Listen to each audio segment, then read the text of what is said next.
రాఘవ్ చెడ్డా ప్రస్తుతం దేశవ్యాప్తంగా ట్రెండింగ్ అవుతున్న పేరు.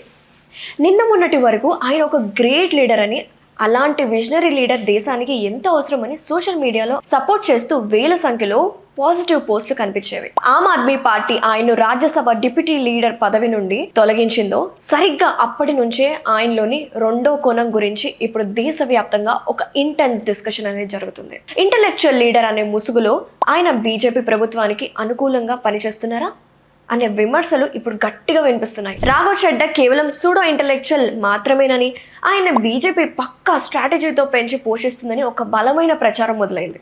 ఇది కేవలం రాజకీయ ఆరోపణ మాత్రమేనా, లేక దీని వెనుక ఏదైనా హిడెన్ రియాలిటీ ఉందా అనేది మనం నిర్ణయించుకునే ముందు కొన్ని విషయాలు మాట్లాడుకోవాలి. So guys, welcome to Telugu రాజ్యం టాప్ స్టోరీ. నేను మీ అనుష. ఒక పార్టీ అయిన యంగ్ లీడర్ నమ్మి పార్లమెంటుకు పంపితే ఆ నాయకుడికి పార్టీ వాయిస్ అవ్వాలా, లేక పర్సనల్ ఇమేజ్ను బిల్డ్ చేసుకోవాలా? ఆ రెండిటి మధ్య బ్యాలెన్స్ తప్పితే ఎటువంటి అనుమానాలు మొదలవుతాయో చెప్పడానికి Raghav Chadha is the best example I can say. So friends, ఈ రోజు మనం ఒక సింపుల్ గా పొలిటికల్ స్టోరీ లా కనిపించే కానీ లోపల చాలా లేయర్స్ ఉన్న విషయం గురించి మాట్లాడుకుందాం. నిజానికి ఈ స్టోరీ ఒక ఫేమస్ తెలుగు సినిమా డైలాగ్ గుర్తు చేస్తుంది. ఊరు నుంచి చాలా తీసుకున్నారు, తిరిగిచ్చేయాలి, లేకపోతే లావ్ అయిపోతారు. రాఘవ్ చెడ్డా విషయంలో ఈ డైలాగ్ ఎందుకు సెట్ అవుతుందో ఈ స్టోరీ ఎండింగ్ లో మీకే అర్థమవుతుంది. రాఘవ్ చెడ్డా ఈ పేరు వినగానే యంగ్, ఎడ్యుకేటెడ్, కామ్ లీడర్ అనే ఇమేజ్ వస్తుంది. ఢిల్లీ పాలిటిక్స్ లో తన ప్రెజెన్స్ చాటుకునే ఆమ్ ఆద్మీ పార్టీకి ఒక మోడర్న్ ఫేస్ గా కనిపించాడు. ఢిల్లీ ఎలక్షన్స్ లో పెద్దగా సక్సెస్ రాకపోయినా పార్టీ అతనిపై నమ్మకం ఉంచి పంజాబ్ నుంచి రాజ్యసభకు పంపించింది. ఇక్కడే అస్సలైన స్టోరీ మొదలైంది.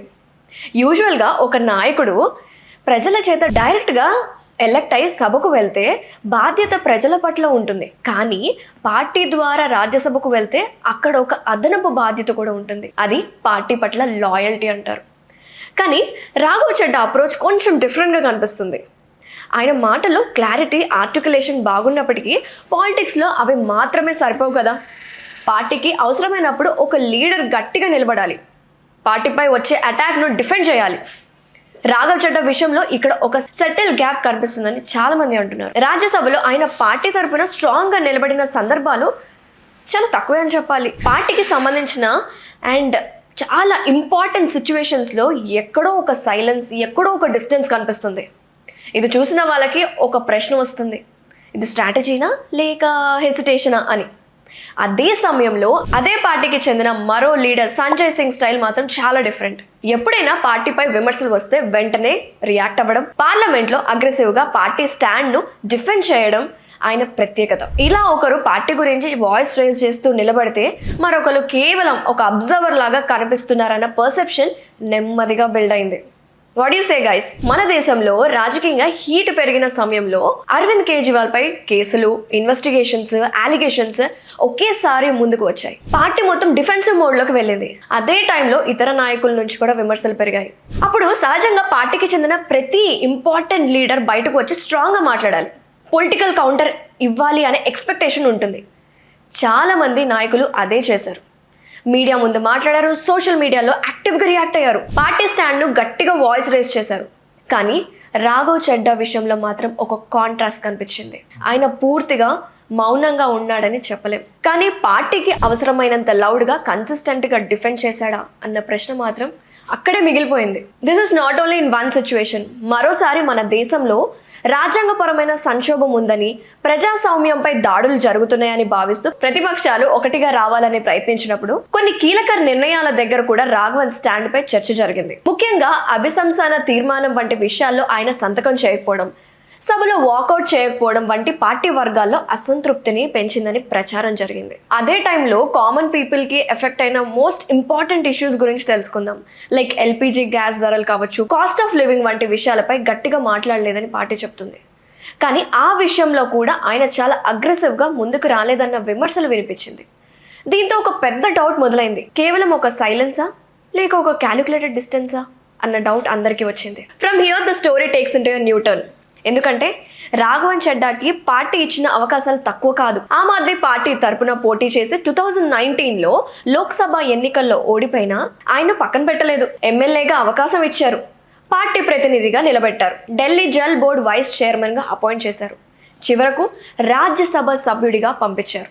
అంటే ఒక యంగ్ లీడర్ని ఎలా మౌల్డ్ చేయాలో అలా పార్టీ చేసింది. కానీ క్రిటిక్స్ ప్రకారం ఈ అవకాశాలను ఉపయోగించుకొని ఆ పార్టీ కోసం గట్టిగా స్టాండ్ తీసుకోవాల్సింది పోయి ఆయన ఎక్కువగా తన పర్సనల్ బ్రాండింగ్ ఆప్టిక్స్ మీద దృష్టి పెట్టారని అంటున్నారు. అంటే పెద్ద జాతీయ సమస్యల కంటే చిన్న చిన్న ఇష్యూస్ మీద ఫోకస్ చేయడం, సోషల్ మీడియా ప్రెజెన్స్ పెంచుకోవడం వంటి విషయాలు ఎక్కువ అయ్యాయని వారు చెప్తున్నారు. అదే టైంలో మరో పొలిటికల్ యాంగిల్ కూడా బయటకు వచ్చింది. కాంగ్రెస్ నాయకులు సోషల్ మీడియాలో ఆయనపై సెటైర్లు చేయడం మొదలుపెట్టారు. పార్లమెంటుకు వచ్చేది 3 రీల్స్ కోసమే అని ట్రోల్స్ చేశారు. ఎంట్రీ రీల్స్, ఒక చిన్న ఇష్యూపై రియాక్షన్, ఎగ్జిట్ రీల్స్, దేశంలో గ్యాస్ ధరలు, మెటర్నిటీ లీవ్, ఎంప్లాయ్మెంట్ వంటి పెద్ద సమస్యలు ఉన్నప్పుడు ఆయన డేటా ఎక్స్పైరీ, పెటర్నిటీ లీవ్ లాంటి చిన్న అంశాలపై మాట్లాడుతున్నారని విమర్శించారు. ఇది కేవలం రాజకీయ విమర్శలే కావచ్చు, కానీ ఒక విషయం మాత్రం క్లియర్గా ఉంది. పర్సెప్షన్ స్లోగా మారుతుంది.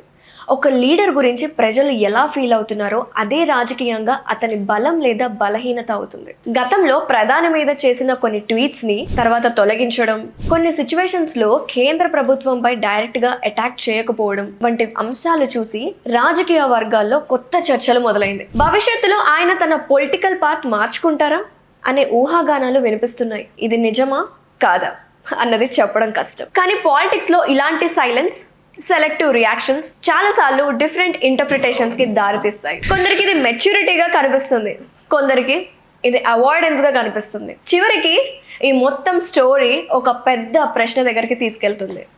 ఒక నాయకుడు నిజంగా ప్రజల సమస్య కోసం పోరాడుతున్నాడా, లేక తన ఇమేజ్ను బిల్డ్ చేసుకుంటున్నాడా అనే డౌట్. అన్ఎంప్లాయ్మెంట్, ధరల పెరగడం, సామాజిక సమస్యలు వంటి విషయాలపై గట్టిగా మాట్లాడాలి అనే ఎక్స్పెక్టేషన్ ప్రజలకు ఉంటుందా లేదా? రాఘవ్ చెడ్డా విషయంలో ఈ రెండింటి మధ్య బ్యాలెన్స్ కాస్త తప్పిందనే చెప్పుకోవాలి. ఆయన పూర్తిగా తప్పు చేశాడని చెప్పలేం, కానీ పూర్తిగా పార్టీ వాయిస్ గా స్టాండ్ తీసుకోవట్లేదని అలిగేషన్స్ మాత్రం బలంగా వినిపిస్తున్నాయి.